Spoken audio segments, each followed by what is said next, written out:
tunamshukuru Mungu. Tunamshukuru Mungu kwa kweli, hali ya kikosi kiko vizuri kabisa baada ya mechi yetu ya mwisho. Kizuri zaidi ni kwamba hatuna injury, wachezaji wote wako salama na wote tulifika salama katika mji wa Babati na tuko tayari kwa ajili ya mechi ya nusu finali kesho.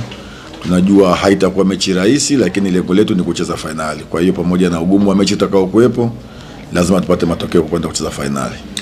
Ngumu kiasi gani kwenu kuwakabili timu ambayo mmetoka kucheza nao siku 3 tu zilizopita na mkashinda bao 1-0, lakini kesho ni mechi nyingine tena kwenye mashindano mengine tofauti?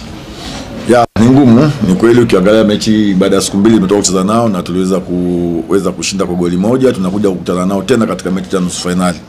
Mchezo wa kesho ni mchezo tofauti kabisa na mchezo uliopita. Mchezo uliopita ilikuwa ni mchezo kutafuta pointi 3 muhimu. Lakini mchezo wa kesho ni mchezo wa mtoano wa kwenda katika finali. Kwa hiyo ni mchezo ambao utakuwa na approach tofauti kabisa na mchezo uliopita, lakini tunawaheshimu Singida, wana timu nzuri, wana wachezaji wazuri. Pamoja na ubora wao, tunahakikisha tunashinda na kwenda katika hatua ya finali. Ya, ni kweli kama ulivyosema kwamba ratiba ngumu ndani ya mechi ya siku 7, mechi 3, na siku zote nimesema kwamba hakuna mwalimu ambaye anapenda ratiba namna hiyo, lakini ndio hivyo. Kwa hiyo tumeamua kuifuata. Swala la rotation ni swala la maamuzi ya benchi la ufundi. Kitu kizuri kwetu sisi ni kwamba kila mchezaji yuko vizuri na kila mchezaji yuko kambini kama nilivyosema, na wote tuko hapa. Kwa hiyo tuna mazoezi ya mwisho leo kabla ya mchezo wa kesho. Kwa hiyo benchi la ufundi litaamua ni nani ambaye atakayekuwa katika mchezo wa kesho.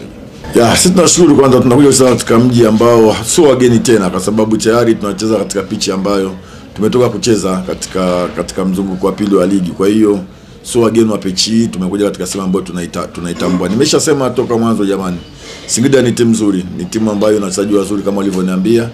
Kwa hiyo sisi tunasema pamoja na ubora wao na uzuri wao, tumejipanga na tumejiandaa kuhakikisha kesho tunashinda na kuingia finali. Ya, ni kweli kama swali lako nafikiri linakuja pamoja na mwandishi mmoja aliuliza hapa kwamba tunajenga timu tunakwenda kwenye ubingwa. Kwa kweli tulikuwa tunajenga timu msimu, lakini malengo yetu pamoja na kujenga benchi na wachezaji, tulijiwekea malengo kwamba lazima tuhakikishe tunapambana kupata makombe haya 3. Lakini tayari moja tumekwisha lipoteza na tumepoteza katika hatua ya finali, lakini bado tuko katika race ya NBC League na tunaendelea vizuri, na leo hii tunatafuta ile njia ambayo kwenda kutafuta ubingwa wetu katika ile kombe la 3 tulilosema. Kwa hiyo tumejipanga kuhakikisha basi tumekosa moja, basi haya mawili yaliyobaki tuweze kuyapata, na sio kazi rahisi, lakini tumejipanga pamoja na ugumu utakaokuwepo tuhakikishe tunayapata haya yaliyobaki mawili.